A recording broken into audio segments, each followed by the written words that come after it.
introduction. Then I will talk about motivation for this certification, the journey that I done, and some final tips. And hopefully time for some Q&A, and eventually at the end a quiz time. Okay. Um,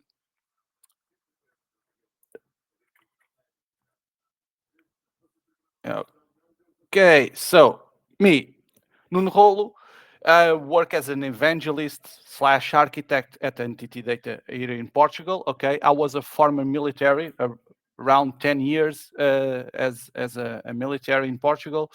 Then in 2011, I started working as an OutSystems with OutSystems. Okay, I'm an OutSystems MVP not 2 times. Okay, but since 2016, so since the MVP program started, I've been with that title. Okay, um, and one personal curiosity about me, I'm crazy about darts, and I hope someday, maybe when I retire myself from the software, I can play professional darts someday. You can find me on LinkedIn and ADP list. There's my QR codes for my profile. So if you want to check in and connect with me in one of these or in both platforms, feel free to do it. Okay. So going to motivation, I have to say that this was not on the top of the certifications that to do. Okay. Already heard a lot of times that the pass rate was very low, or one of the lowest that OutSystems had. And it was very tricky to do it. So, and yes, I can confirm it is a bit tricky to do it, is one that you need to be very attentive. So what changed and why did I do it? And I have to say it's in a few time and changed my motivation. Well, it was the recently new certification launched in the beginning of this month by OutSystems. Okay, the expert developer. It will be available, or is already available, for O11, and it will be also available for ODC as soon as they launch the security specialist for ODC. Okay, but the main difference between or what changed is that this expert developer is automatically granted if you have all of these certifications that are mentioned in the middle. So the architecture specialist, the web developer specialist, the security, mobile, and now the front end. So this is a different from what we had previously. So we would have professional web developer and professional mobile developer, and we didn't need the front end specialist for nothing. So it was kind of a loose certification. And now OutSystems changed that, and I think this is the main motivation. So if you really want to get that colorful new badge for expert developer, you will need to get this certification. Okay. So that being said, what was my journey? So I was not very motivated, like I mentioned, and I had to decide. I had a deadline that was the beginning of March, when this expert developer would be available and automatically granted to the ones that already fulfill the requirement. And I said, okay, this is the time to do it. Let's do it. And one of the tips that I would like to share with you is go for or try to schedule the exam between 2 or 3 weeks from the moment you get the voucher, or from the moment you decide you want to go to that certification. Okay, this is valid for all, not only for this one. I think 2 or 3 weeks is the ideal. It's not too away that you completely lose focus, and when you remember, you are few days or you are in the day before doing the exam and you didn't study anything, and it's not too close that you don't have already the time to study. So 2 or 3 weeks would be the ideal for you to prepare, and you can establish something like 30 minutes to 1 hour a day to study. Okay, this with these 2 or 3 weeks You have the flexibility if for some reason um, you are not able to study in one day for personal reasons or for work reasons. You can do it on the next day. Okay, you can compensate that. So I think this would be the ideal timings and the ideal moments for you to study. 30 minutes to 1 hour is not too much. You can easily find that in your day to study and prepare. Okay, if you can do it more, even better. Okay. Uh, the next tip that I have here to choose English as the exam language, it's here for eventually people that is listening to us and probably have the possibility to choose his native language as the option to select when doing this. I would advise you not to do, especially in these kind of exams like the front end that is a little bit tricky. Okay, it's important for you to maintain the phrasings, the sentence that you see on the study materials to be the same that you will see on the exams. Okay, that will help you answering the questions. Okay, so that's one of my advices, and I had a lot of feedback regarding this. Some people that choose in this particular scenario Portuguese, and it had troubles the to doing the exams because of the translations to Portuguese, some things lost in translation. Okay. If then regarding the study itself, so if you are confident or if you want to try to understand where you stand in terms of your knowledge, one of the things that you can do is to directly answer the sample exam. Okay, that is one of the things that you can do immediately. This will give you um, a, a a level for you to understand, well, okay, there are some topics where I'm a little bit off because I failed or I wasn't able to answer properly to this one or very quickly. And there's another part of the topics that I'm okay because I was able to answer quickly. Okay. With this, another point important is for you to obtain all the study materials. Okay. Uh, most of the certification have in the certification pages have the way for you to download the zip file with all the content or the main content, and then it also has links to other documentation to complete. In this particular scenario, for this particular certification, you have and the link is here. I don't know if then the presentation itself it's going to be shared or not, but if not, um, I can then share the link, but it's quite easy to find. This link is directly accessible from the certification page. They created a training course, okay, directly for this one. Okay, I'm going to switch between this and showing just for you to see. Okay, so it's this specialization. Okay, so this is everything you need to know for preparing to the exam. Okay, so they created a full path, a course for you to do, and in this particular case the sample exam is at the end of the training. Okay, getting back to the presentation.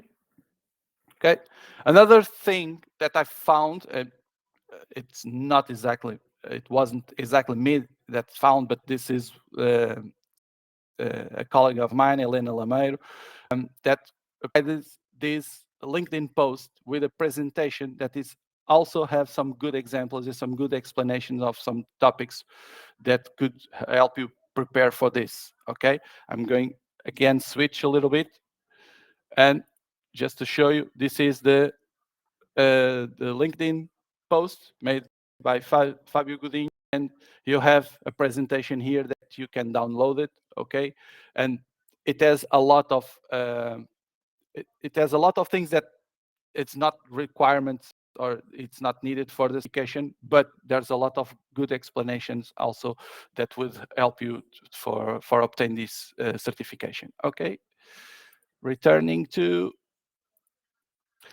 so the last 2 points in this general is always try to to exchange doubts or make some comments with your colleagues, especially the ones that already did the certification. They would probably also provide you insightful helps and clear some of the doubts that you have during the study. So it's highly recommended for you to communicate during this process with other people. Okay. The final one is try yourself. Okay. There are several things here that probably by creating a small concept or a small testing in your personal area would help you better to understand what is being done and why it happens that way. Okay.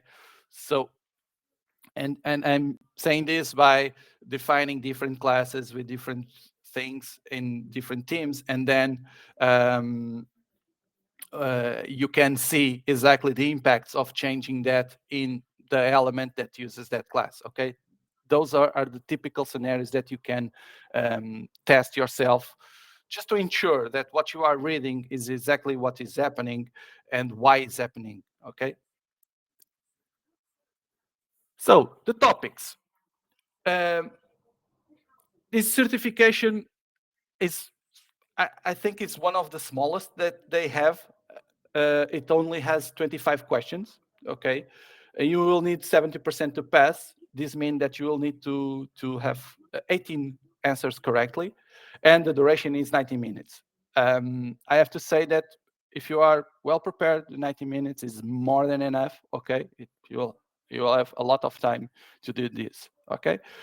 So uh, this grid is provided by OutSystems itself. Not so.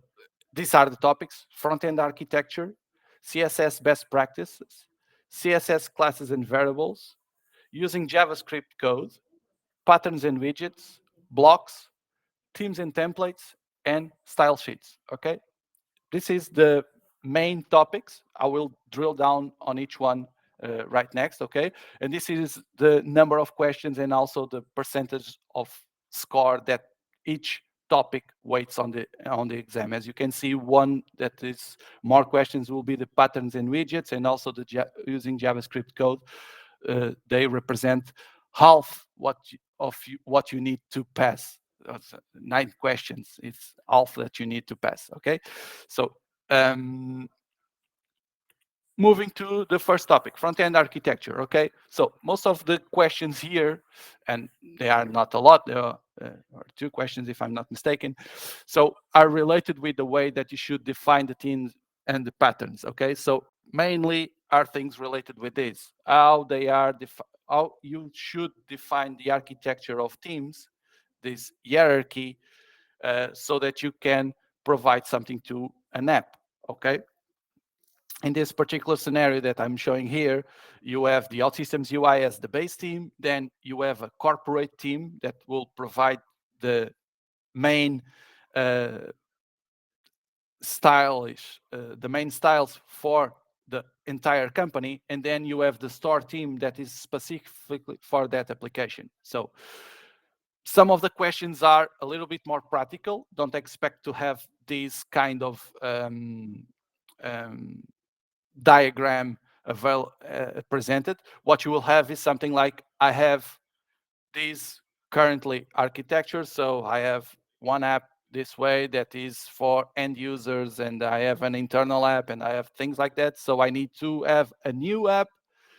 What would be the best approach for me to provide a good styling and the proper styling for this? Okay, so most of the questions are this type of practical examples. Okay,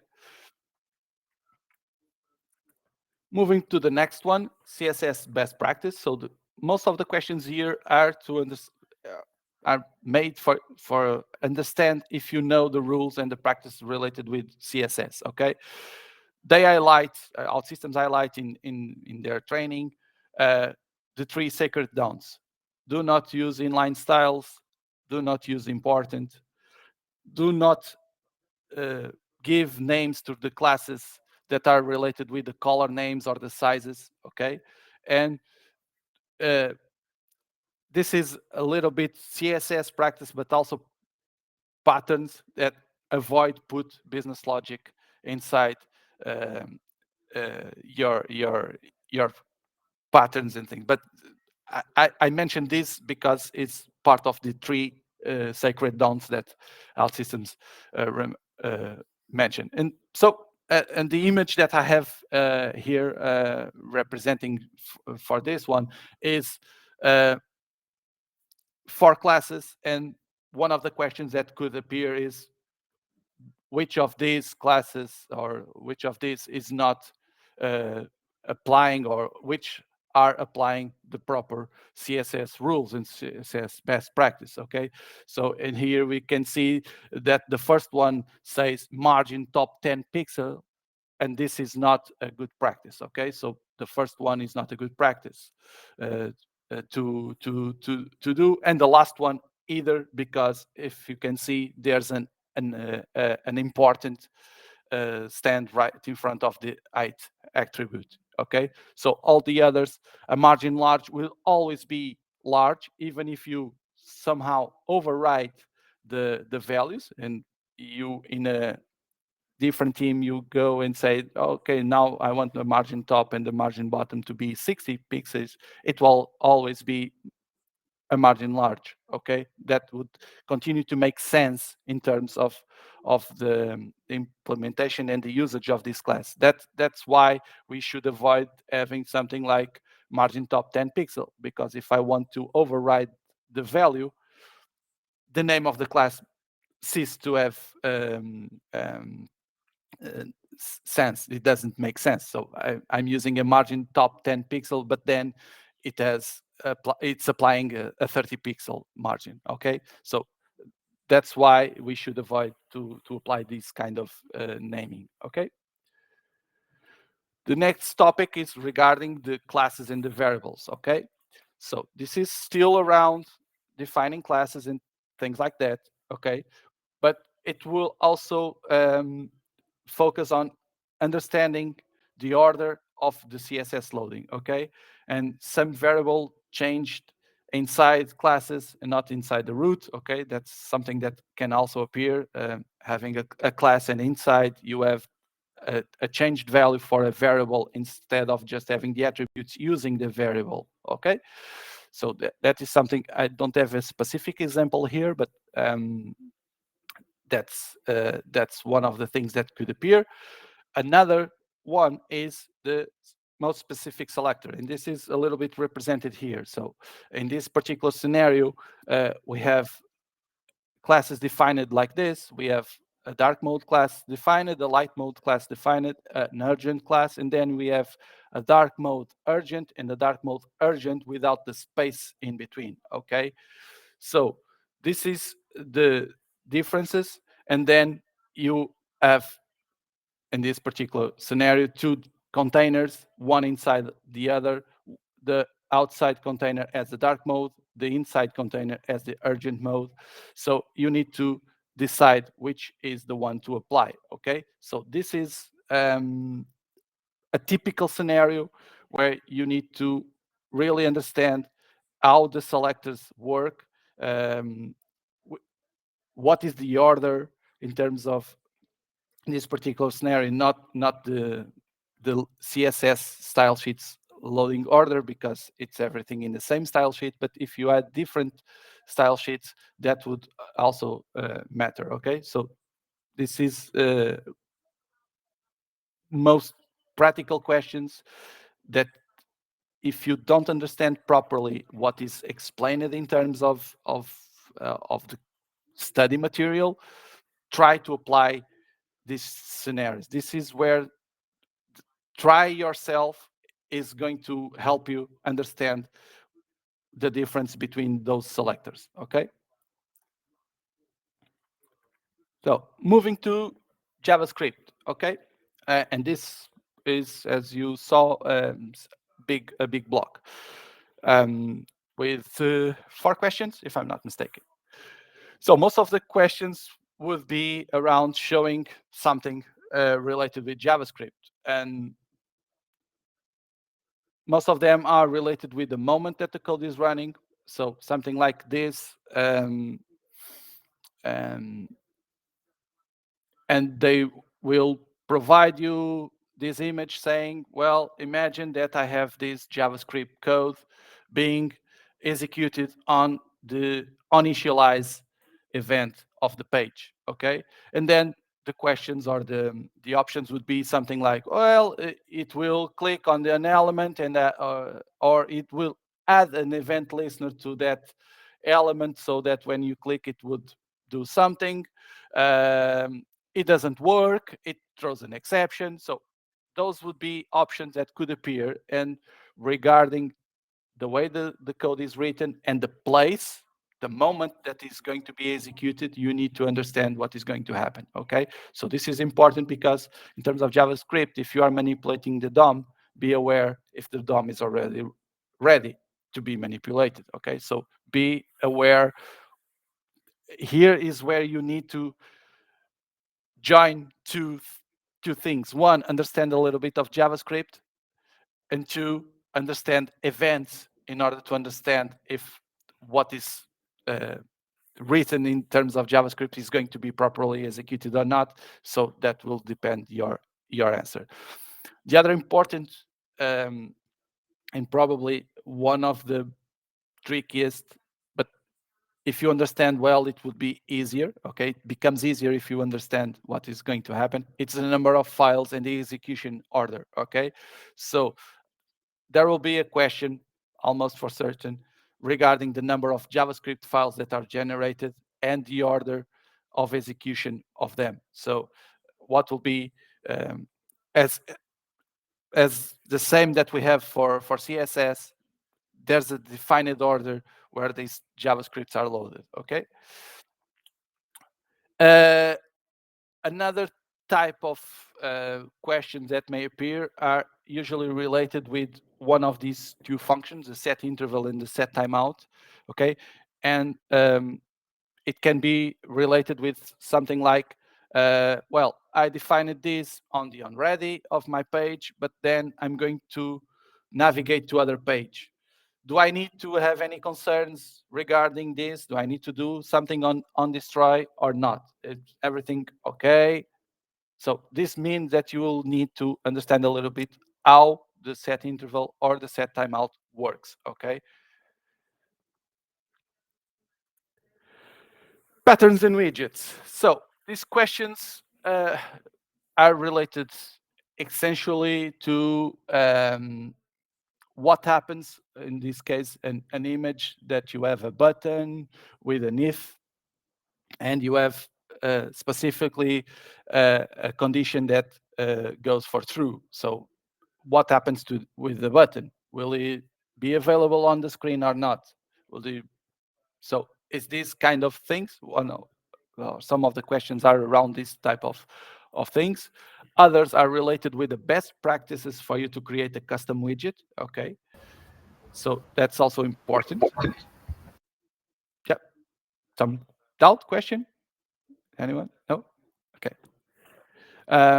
So and this is important, the best practice to create a custom widget, okay? This is some of the things that also going to appear, a few questions around this, okay?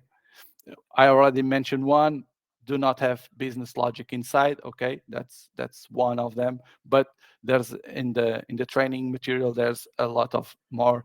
And there's in this particular scenario, if I'm not mistaken, there's a link to another place where you can see everything about creating a custom widget, okay? Blocks. Mostly here, it's for you to understand the reusability, understand the use of the placeholders, okay, and how to communicate changes to the parent and the events of the block, okay? Trying to explain a little bit. So the main one, reusability, I think everyone knows when we create a web block, the idea is for him to be reused in several places. So there could be a question regarding why should we create, what's the main purpose of having a block, not directly a question like this, but something like that, or near that.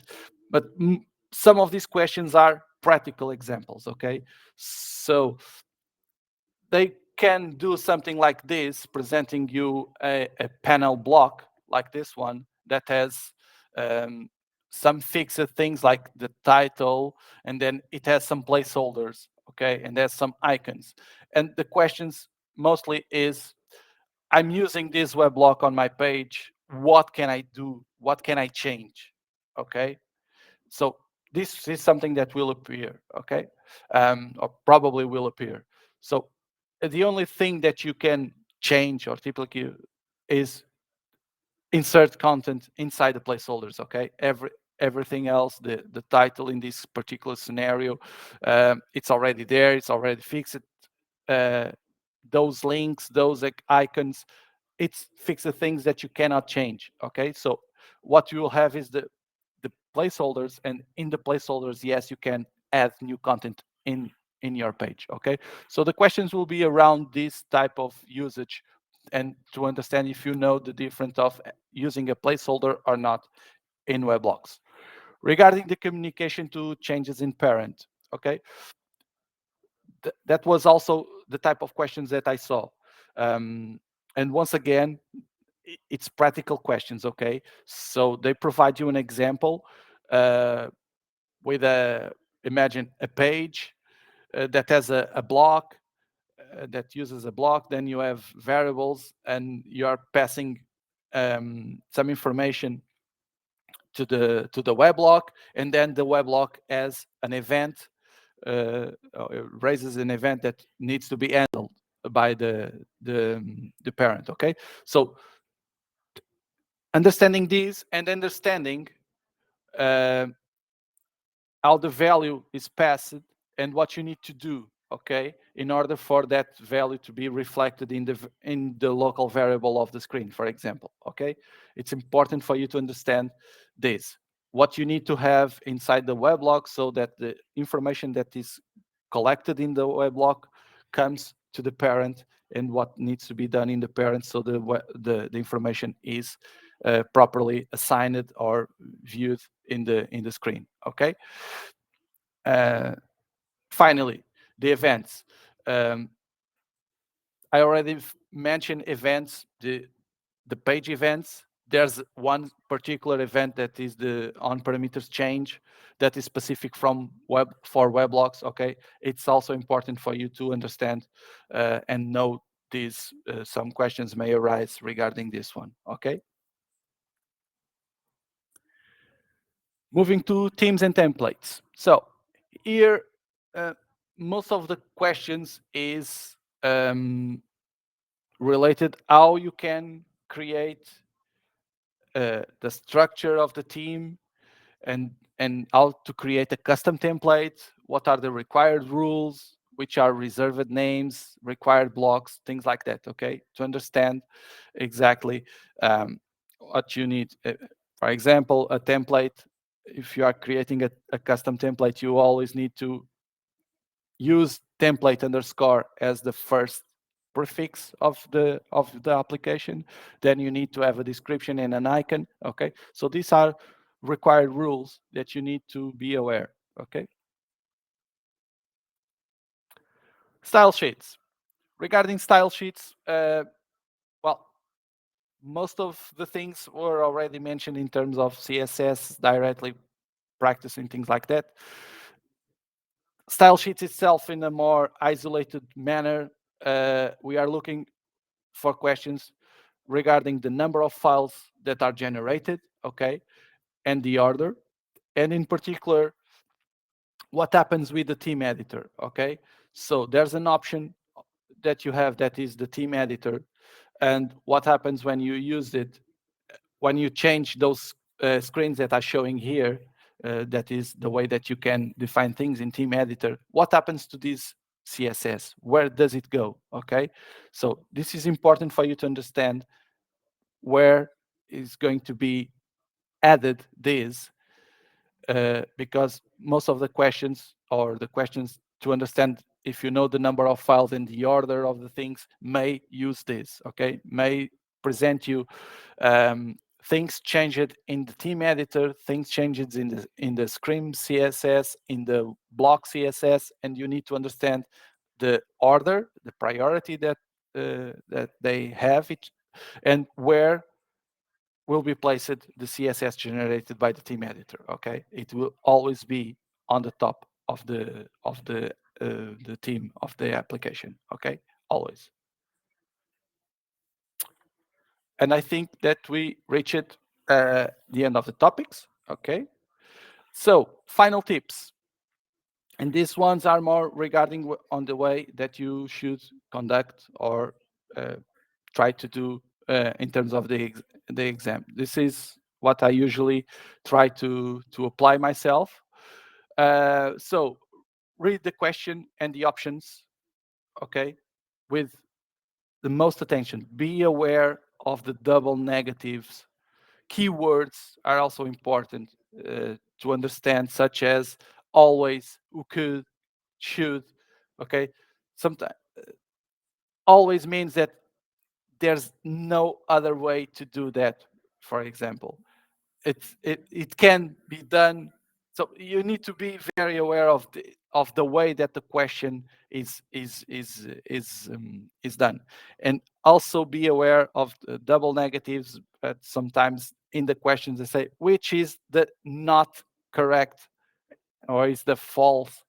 So this is something that usually uh, can make you fail questions that you know the answer, and by reading too fast or not be paying enough attention, you can fail a question that you knew it was you knew the correct answer. Okay, don't take too long to answer. Okay, this is one of the approaches that I typically do. I read the question, I read the options, I try to lose couple of seconds understanding and see if I really know the question, the answer to that.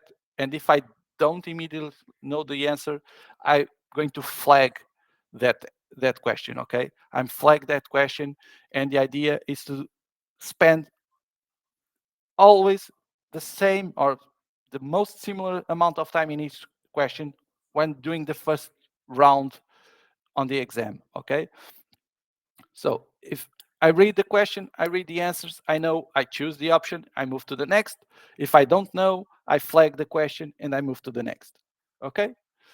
When I finish this first round, okay, I will have a lot of, or I will have a number of flagged questions that was the ones that I wasn't totally uh, aware, or I was not able to decide quickly which would be the correct answer. Okay, so now it's the moment that I will review those flag questions. Here you can also have one thing, that is the amount of flagged questions may give you an idea of what is the importance of them for you to pass the exam. Okay, imagine that you just have one or two flagged questions. That probably is a good indicator that you don't need to provide too much effort uh, to to cor- to uh, to do a good answer on those, because probably you already have enough to pass. Okay, so this is important also for that. It can give you some confidence on reviewing these ones. And when I go to this, so what I try to do next on those questions that I flagged is to use this exclude approach. Okay, you can also use the right click on the button of the mouse um, to strike out answers. Okay, you can exclude, and most of the times you can easily exclude one or two options, and there's what the other two are the ones that probably you are in doubt, and is that ones that you should try to focus. Just to push a little bit on this, why do I do this first round of questions and flag, and only after do this first round on all questions I return to the flagged ones? Because sometimes you can have I wouldn't say exactly the answer, for a flagged question, but probably you can have some help, some hint on when reading a different question. So by doing this, you are allowing you to have the vision of all the questions, and eventually you can pass by one question that could give you another hint for one that you flagged before. Okay, and this is a way for you to return and probably have a good answer on that. I usually, and this is once again my way of doing, I usually don't review or change the questions that I answered at the first without flagging. Okay, those are the ones that I don't touch anymore. So I read it, I was able to mark an answer, I don't return to them. So it's answer, I don't want to lose another time thinking on that. Okay, I just want to lose the rest of the time with the ones that I flagged, so that I try to uh, give a proper answer on that. Okay, um, and as I already mentioned, for this particular exam, I think the time is more than enough. Okay, if you prepare yourself, do a good preparation, you will see that most of the questions are related with the things that I mentioned here. Okay, so, and if you go with this approach, I have to. I think I took between 20 to 30 minutes doing this. So uh, it was a lot of 90 minutes. It's a lot of time for you to do this. Okay, but you need to go. You need to prepare yourself, because yes, there's some tricky questions. There's some things that we are not used to probably real front-end developers are. Okay, but most of us, I would say that, and that's not my specialty. Okay, I'm more a back-end guy. So probably if you are like me and you are not the best front-ender, so probably you are going to see things that you never saw in projects. Okay, and that's why it's important for you to read well, to try yourself these kind of things. um, One of the things that I remember uh, when talking to people that did this certification before me was, be aware of flex. Okay, I have to say, no question about flex appeared to me. Okay, so I don't know. Probably they updated the exam and removed the questions with the flex. Maybe not, but in my exam, no questions around flex appeared. Okay, that's why I didn't mention this particular scenario here. But it was one of the things that people that I uh, talked said that uh, would be in the exams. Probably, I would say that maybe they changed this a little bit, because probably it's too much CSS and too little out systems. Okay, um, and that's it. I think that we already opened the Q&A. So let me see what we have and what would be the approach. Okay, so how many style sheets files will be generated? For example, block team, app team editor, OutSystems UI. Um, okay, the intention was not to provide you in answers, was not to do the study for you. Okay, the intention was to provide you some tips. But what you need to understand here is that the team editor will be together with the app team. Okay, so that will generate only one CSS style. All the others will generate is specific. The OutSystems UI will have one. The the the block or the screen will have their own style sheets. Okay, but the team editor will be merged with the app team, and all the parts generated by the team edit will be on top of the app team. Okay, So next, does anything will be asked in the exam other than the content given in front-end developer specialization course? Do we need to go through any more CSS and JavaScript content material which is not given in the front-end developer specialization? Okay. You will see that in this course, it's kind of um, a, a smaller portion of the full content. Okay, so you will have links to other parts. I would say that if you are pretty comfortable with what is being explained, you can explore a little bit the other links. Otherwise, probably would be enough, but you need to be very careful. Okay, so I would say that probably the ones related with the patterns, creating customized patterns and things like that, probably it's better for you to find a little bit and go and follow the links that are inside the course to um, uh, to to go a little bit further. Okay, but most of the things are there. The sample exam is also a good example of the type of questions that is going to appear on the certification. Okay.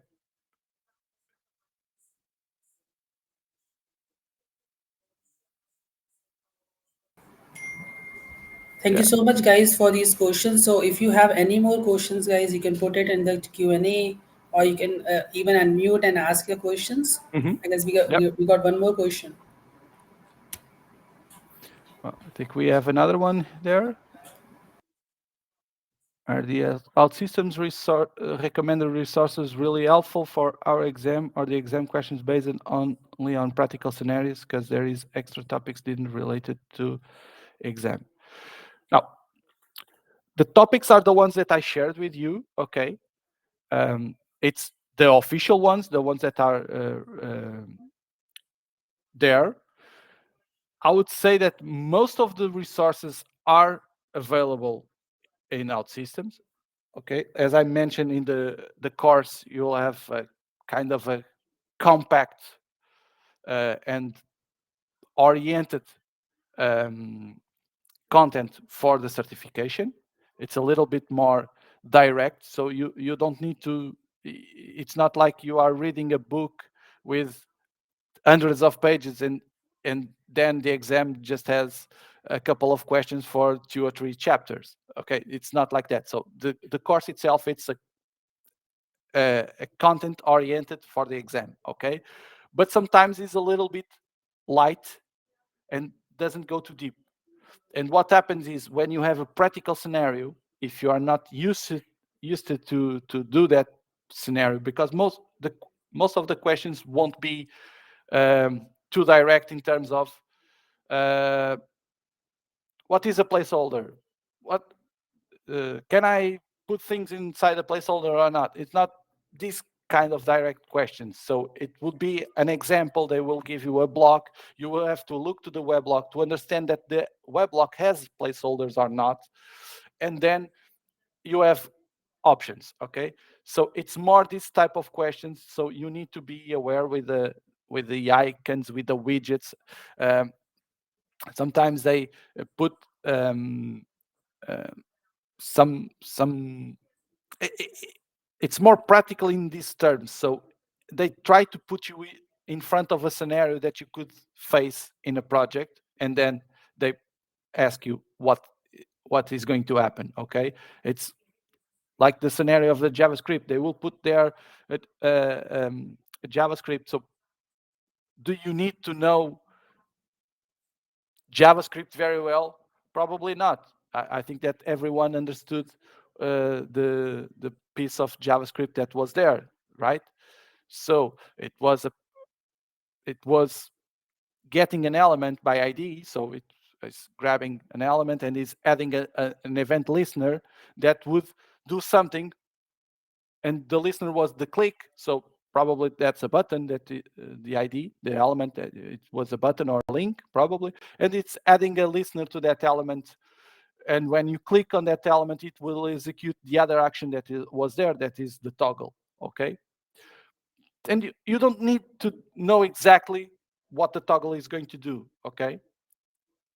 But you need to understand the moment that piece of code is going to be executed and what could happen, okay? If it's going to throw an error because, I don't know, it was executed on initialize, and so the element is not there, and when you try to add the listener, it's not able to find the element, okay? So this type of things is what you need to understand. So it's more practical. That's why try yourself. It's a good way. Try to, from the scenarios that are going to be presented on the sample exam, try to do other scenarios related with those. I think that would help you to understand the things. Okay, in this event works. I will try on other to see if it still works or if it throws an error, or if it does an exception or other kind of thing. Okay. So not sure, Q&A finish probably.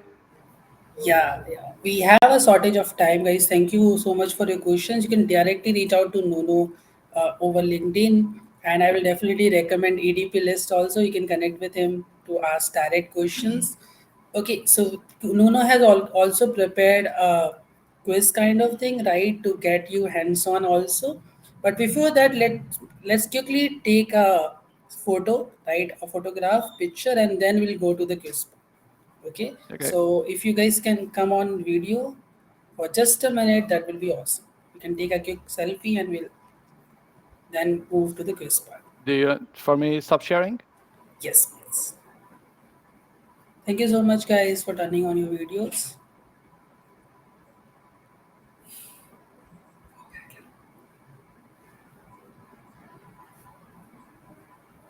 Okay, I can see a lot of new faces, probably because of Nuno. I guess Nuno, you're very popular in your area. Like, and thank you so much for India. Now you're doing this session, right? So people from India also now able to connect with you. So let me take picture now. And now this time I have to take couple of pictures because a lot of people have turned on the video. Thank you so much, guys.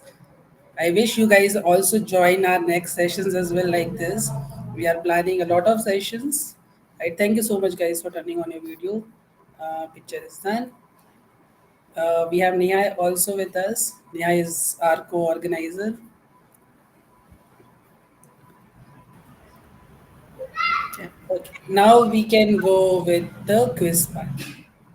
Okay, so I'm going to share again the screen. Okay. I hope, because this says a limit of 100 users, hope uh, it takes for everyone or not. Let's see. If someone can't join, I apologize. Maybe next time, but that's what's happened when we use free accounts. It has limits.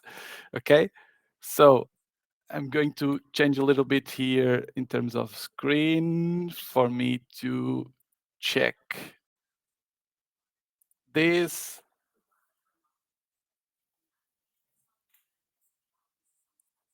Let me check.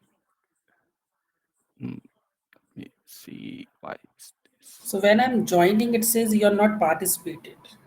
Is it for everyone?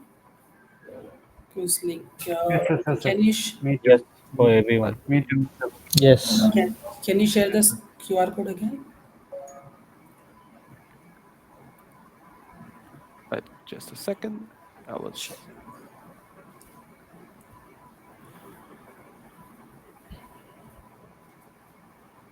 Hmm. So that again. But I have several people here.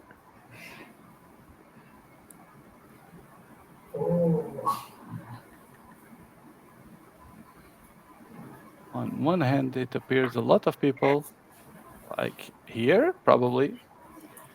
Yeah. Yeah. Can you please show the QR once again? Yeah.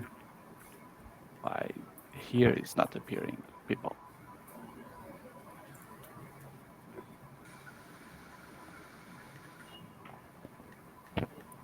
check. Okay.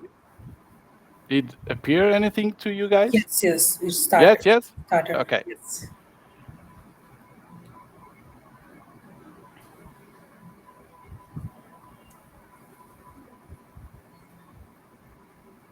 I think we have a lot of time. What's the duration of a front-end developer exam, specialist exam?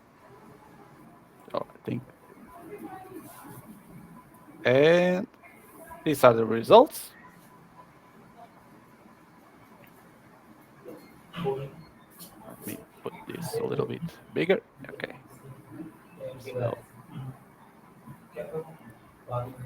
So the correct one was 90 minutes. Okay. And this is the current leaderboard. A lot of people. So the difference is 1 second from face. So ready for question number 2? What was the recommended time to schedule the exam?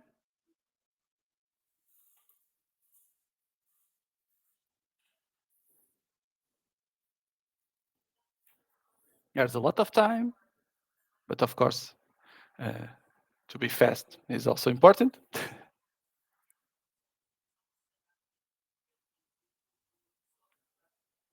Okay, so several different, but most of the people went to the 2 or 3 weeks. That's the correct. Okay. So we now have João Rodrigues in front with 12 seconds, and second and third place also with, and fourth also with 12 seconds and 2 questions. So next question, ready, go. What is the percentage and the number of questions correct to pass the exam? Several options here.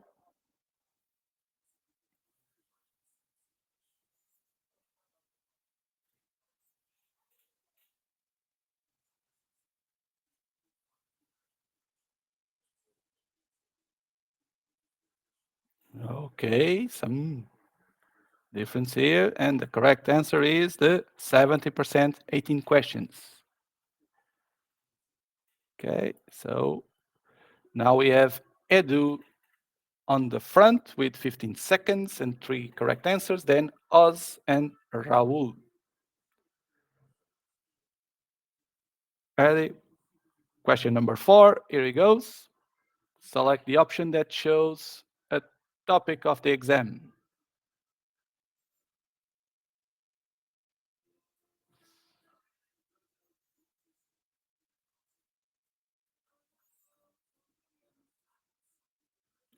It has to be a specific topic of the exam. Oh. Okay, front-end design. It's not the correct one because it's front-end architecture, the name of the topic. Okay, so themes and templates is the correct. Okay, so last leaderboard before the last question, Edu on front with 23 seconds and the 4 right questions, then Oz and Nea. Okay, so last one. Ready? Here it goes. What should you do when you have doubts about answering a question?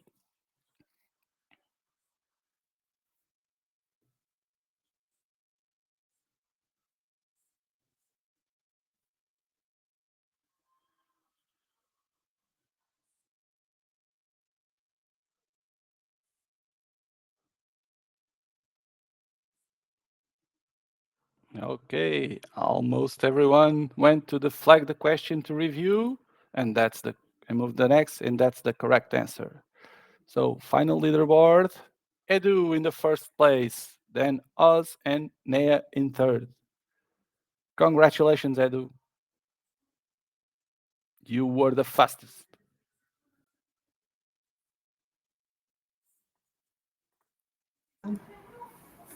Okay, congratulations. Yeah, thank you so much. We can take a quick screenshot of this as well. Yep.